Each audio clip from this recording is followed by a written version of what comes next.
Hello my beautiful viewers on my channel.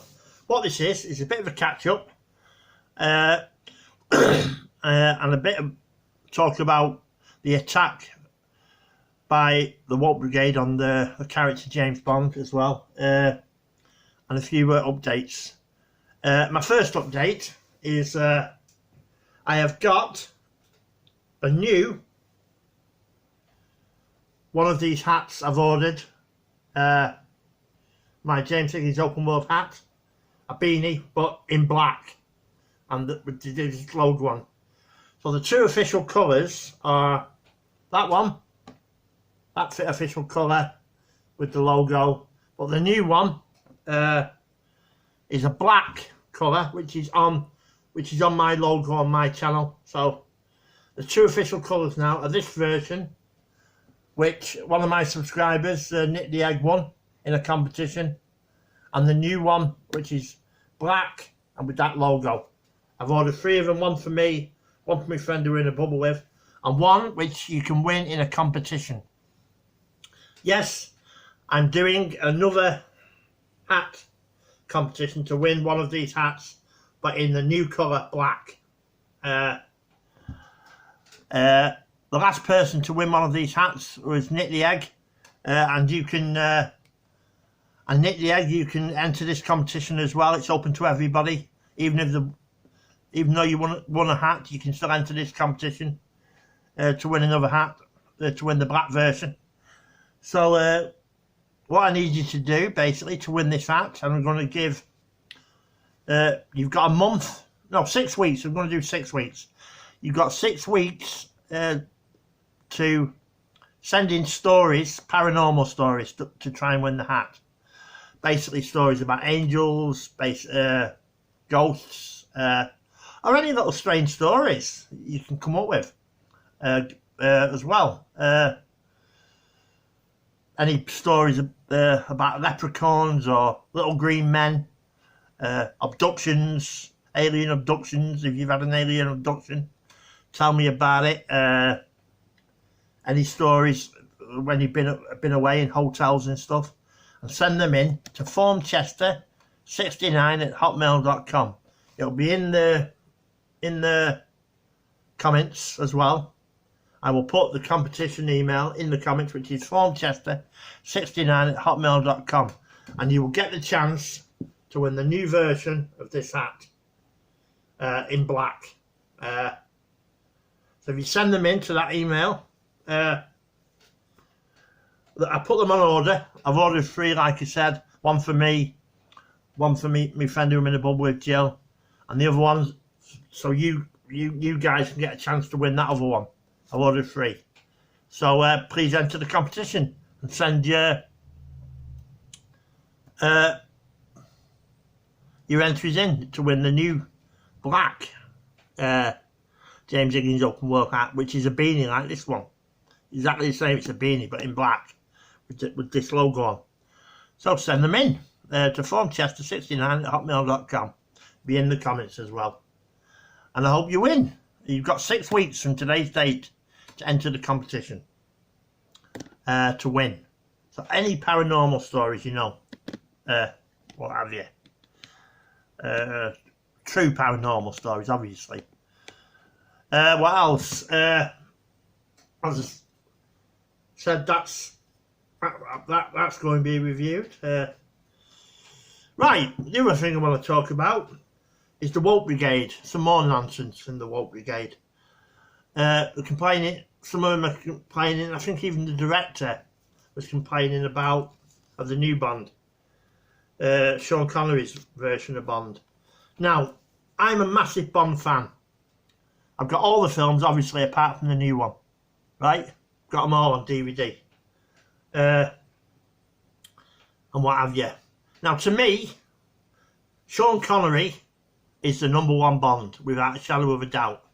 Yes, Miss Moneypenny. Yeah, he is the #1 Bond in my book. In my personal opinion. And the music, Shirley Bassey, she did three or 4 Bonds. Diamonds are forever. She did that one and some others. But I just think it's ridiculous. You know, I mean, I'm 53, right? What these 20-odd-year-olds and 30-year-olds need to realise is, and try and understand they should try and understand the older generation who grew up in a very, very, very different environment than what it is today, especially 20-year-olds. 20-year-olds have grown up in a more diverse and accepting age than when I was growing up. I left school in '84, and I was brought up in a small town in Cheshire, and at junior school and high school, right, everybody, apart from one person in high school, was white English-speaking people. And in the town I was brought up in, small town in Cheshire, virtually 89, if not 99% of the population, and I left school in '84, were white English-speaking people.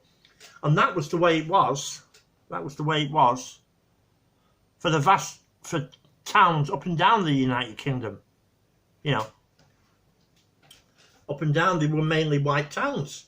Yeah, there was a lot of immigration in the big cities like your Liverpools, your Birminghams, your Londons and things like that. But for the vast sway of the United Kingdom, I'm saying, that includes Scotland and Wales, it was mainly white English-speaking people.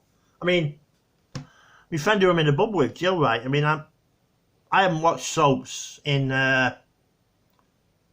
years, apart from being in a bubble with Jill, Emmerdale. And when 20 odd years ago, maybe 25, right, when I used to watch Emmerdale, right, virtually the whole cast was white. Near enough the whole cast was white.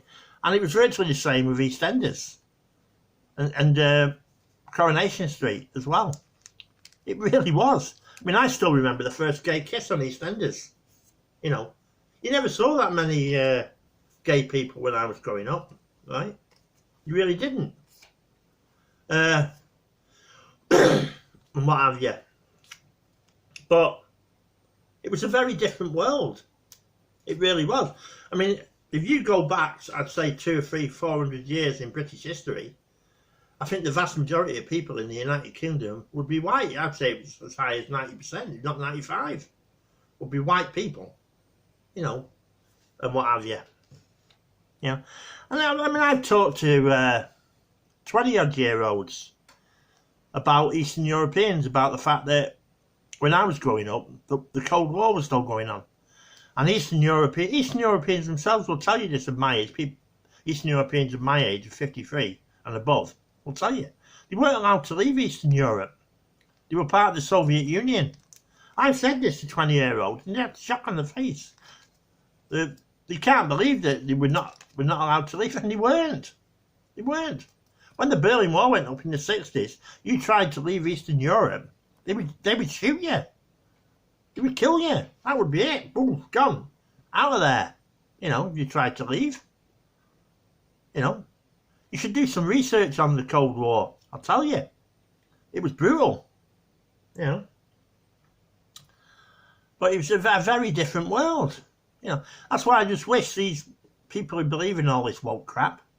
The only good thing about woke, as I've seen, is it opens up a debate about racism.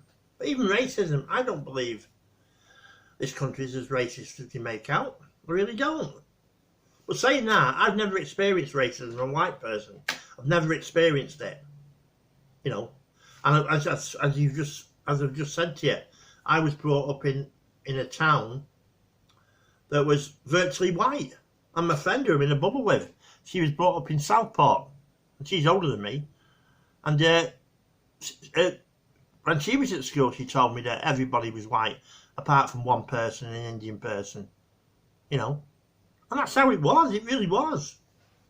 You know, the young people, they don't realise how different it was. You know, really it was different. She try and understand. They should stop criticising the older generation, or calling them racist bigots and all the rest of it.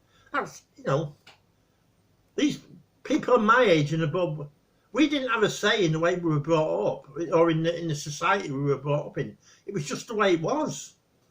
if you want to do some research, right, go and watch some of these programmes like Rising Damp, Love Thy Neighbour, In Sickness and in Health. I mean, I remember the first series of Grange Hill with Tucker Jenkins and all that. I think there was only 2 black characters in that initial series, to be honest with you. You know, it was very different. There was no internet, no mobile phones, you know, and what have you. There was only 3 channels on TV. You know, mobile phones didn't come out until the 80s, and they were like bricks. They were massive. They were like that. You had to carry a massive battery around with you if you could afford one. I couldn't afford one. But they were massive. Big bloody things with aerials like, you're about the size of that. Massive they were, like that. Big bloody aerial going up here.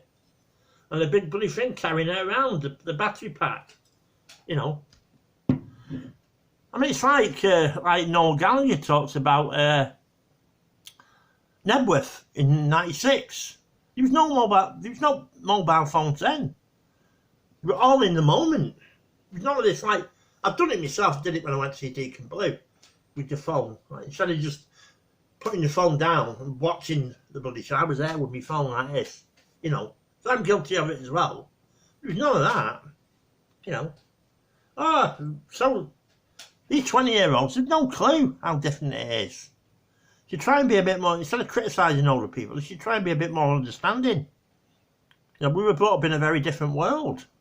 You know, very different. You know. But anyway, I just thought I'd have a quick moan and stuff. About stuff. So yeah, so see you on the next one.